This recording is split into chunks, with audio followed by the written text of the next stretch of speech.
अमरिया जश्न पैलेस में भाजपा कार्यकर्ताओं की बैठक हुई। बैठक में उत्तर प्रदेश सरकार में वित्त मंत्री सुरेश खन्ना ने इतवार को भाजपाइयों को जीत का मंत्र बताते हुए उनमें ऊर्जा भरी।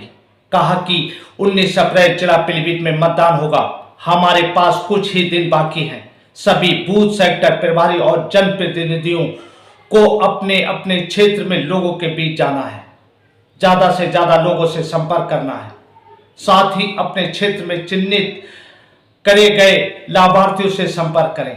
अमरिया जश्न पैलेस में आयोजित ब्लॉक प्रमुख निशान सिंह के नेतृत्व में कार्यक्रम में वित्त मंत्री सुरेश खन्ना और अल्पसंख्यक आयोग सदस्य परमिंदर सिंह भाजपाइयों ने उनका जोरदार स्वागत किया।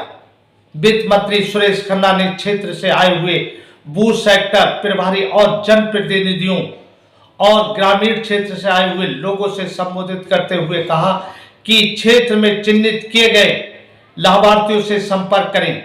उन्हें कहीं ना कहीं भारतीय जनता पार्टी की योजनाओं का लाभ पहुंच ही रहा है, चाहे वो मुफ्त अनाज की सुविधा हो या किसान सम्मान निधि, उज्जवल योजना, आयुष्मान योजना।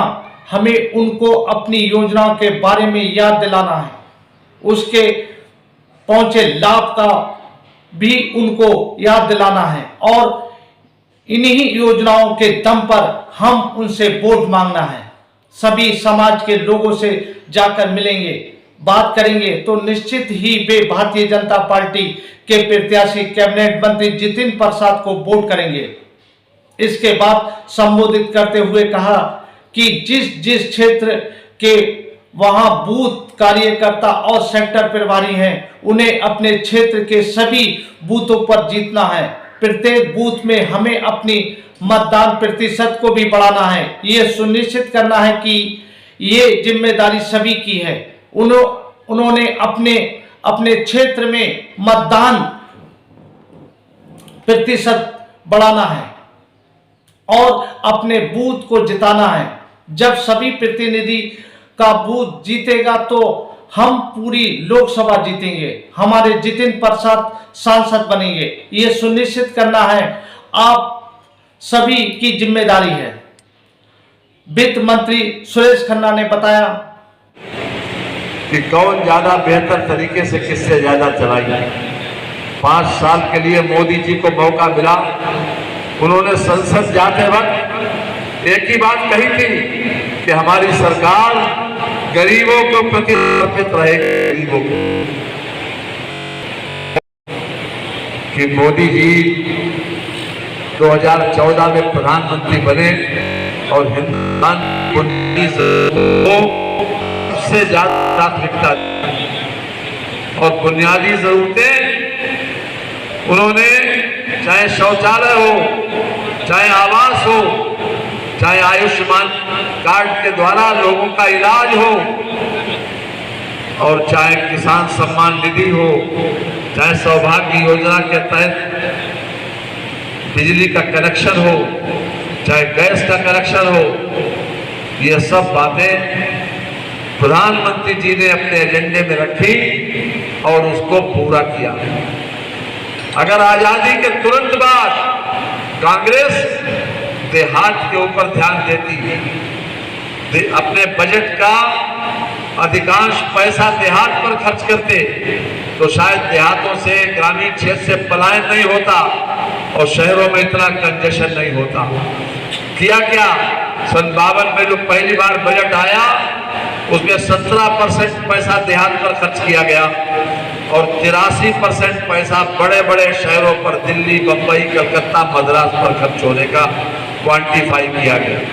यहीं से विषमता शुरू हो गई, गांव से पलायन शुरू हो गया, क्योंकि गांव में बुनियादी जरूरतें नहीं थी, न बिजली थी, न सड़क था, न ठीक से पानी था, न शिक्षा थी, न इलाज की व्यवस्था थी और लोगों को दोहरा खर्च करना पड़ता था।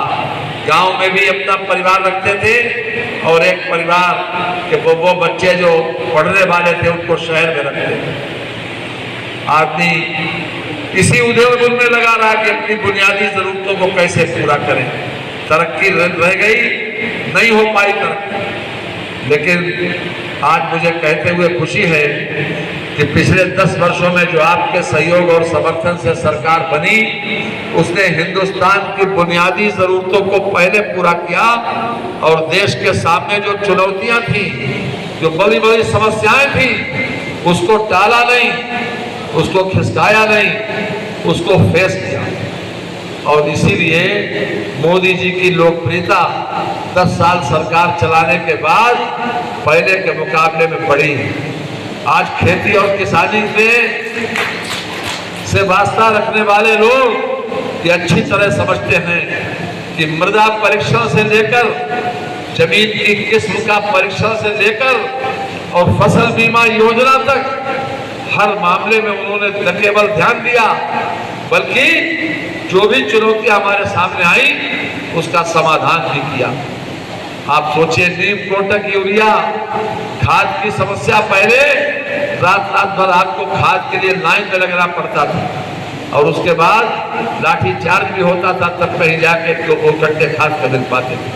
आज खाद की कोई कमी तो नहीं है, कोई कमी नहीं। प्रधानमंत्री सिंचाई योजना के तहत उन्होंने योजना बनाई है कि हम अलग से फीडर देंगे और जितनी भी योजनाएं सन 70 की, 71 की, 72 की जो पेंडिंग थी पुरानी योजनाएं, उन सबको पूरा किया इसी सरकार ने। और जब आपकी फसल का दाम की बात आई तो हर क्षेत्र में एमएसपी भी बढ़ाया, हर क्षेत्र में एमएसपी बढ़ाया और कोशिश इस बात की थी कि हमको किसी भी तरीके से एमएसपी के नीचे सरकार हमारे काश्तकार को अपनी फसल को बेचना न पड़े। हर तरह से कोशिश की। तो कहने का मतलब यह है कि मिट्टी के परीक्षण से लेकर और खाद की चाहे समस्या हो, चाहे सिंचाई की बात हो और फिर चाहे मार्केट हो, हर तरीके का ध्यान देकर किसान को लाभ पहुंचाने का काम किया है। और किसी वजह से, दैवीय आपदा की वजह से, प्राकृतिक प्रकोप की वजह से अगर फसल खराब होती है तो फसल के बीमे के माध्यम से आपको हर तरीके से उसका लाभ मिल सके, इसलिए फसल बीमा योजना